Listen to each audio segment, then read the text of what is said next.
Hi guys, இன்னைக்கு நம்மளோட சேனலில் லால் சலாம் மூவி ரிவ்யூ தான் பார்க்க போகிறோம்.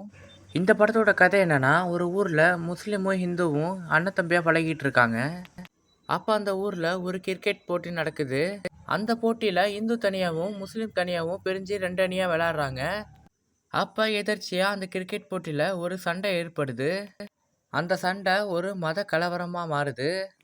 அந்த சண்டைக்கு அப்புறமா ஒன்றா இருந்தவங்க எதிரி மாரி ஆயிடுறாங்க.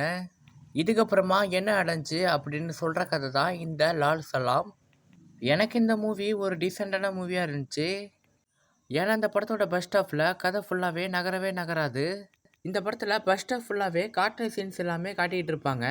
நான் எதிர்பார்த்த அளவுக்கு பஸ் ஸ்டாப் எனக்கு அந்தளவுக்கு பிடிக்கல. என்னை பொறுத்த வரைக்கும் இந்த படத்துக்கு பஸ் ஸ்டாப் தான் ஒரு மைனஸாக அமைஞ்சிருக்கு. அப்படி இந்த படத்தோட செகண்ட் ஹாஃப்னு எடுத்துக்கிட்டிங்கன்னா, பஸ் ஸ்டாப் விட செகண்ட் ஹாஃப் எனக்கு கொஞ்சம் பிடிச்சிருந்துச்சு. என்னதான் செகண்ட் ஹாஃபில் அங்கங்கே கொஞ்சம் லேக் இருந்தாலும் பஸ் ஸ்டாப் கம்பேர் பண்ணுறப்ப செகண்ட் ஹாஃப் எவ்வளோ பெட்டர்னு தான் நான் சொல்லுவேன். ஏன்னா இந்த படத்தோட பஸ் ஸ்டாப்பில் கதை அந்தளவுக்கு ஒர்க்கட்டே ஆகாது.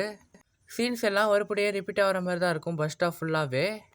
அதை கம்பேர் பண்ணுறப்ப செகண்ட் ஹாஃப் எவ்வளோ பெட்டர்னு தான் நான் சொல்லுவேன். நெக்ஸ்ட் இந்த படத்தில் ஒரு முக்கியமான ரோலாக நம்ம சூப்பர் ஸ்டார் ரஜினிகாந்த் நடிச்சிருக்காரு. அவரோட நடிப்பு இந்த படத்துக்கு ரொம்ப சூப்பராகவே அமைஞ்சிருக்கு. படத்துக்கு செட் ஆகிற மாதிரி சீன்ஸ்லாம் சூப்பர் ஸ்டார் ரொம்பவே நல்லாவே நடிச்சிருக்காரு. அவருடைய நடிப்பு இந்த படத்துக்கு ஒரு மிகப்பெரிய ப்ளஸ்ஸாக தான் அமைஞ்சிருக்கு. இந்த படத்தோட மியூசிக் எல்லாமே ரொம்பவே சூப்பராகவே இருந்துச்சு. பேக்ரவுண்ட் பிஜிஎம்மும் ரொம்பவே ரசிக்கிற மாதிரி நல்லாவே இருந்துச்சு.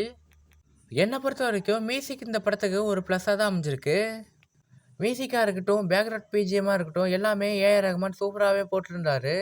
இந்த படத்தில் காட்டுற சீன்ஸ் எல்லாமே ஒரு மத கலவரத்தில் காட்டுற சீன்ஸு மாதிரி தான் இருக்கும். ஆனாலும் இவங்க மதத்தை காட்டுற விதமாக இருக்கட்டும், எல்லாமே சூப்பராகவே இருந்துச்சு. என்னை பொறுத்த வரைக்கும் ஒரு ஆவரேஜான ஃபர்ஸ்ட் ஹாஃப், ஒரு ஓகேவான செகண்ட் ஹாஃப். என்னை பொறுத்த வரைக்கும் ஒரு ஓகேவான படமாக தான் எனக்கு இந்த படம் இருந்துச்சு. கண்டிப்பாக எல்லோரும் ஒன் டைம் ஆச்சு இந்த படத்தை தேட்டரில் போய் பார்க்கலாம்.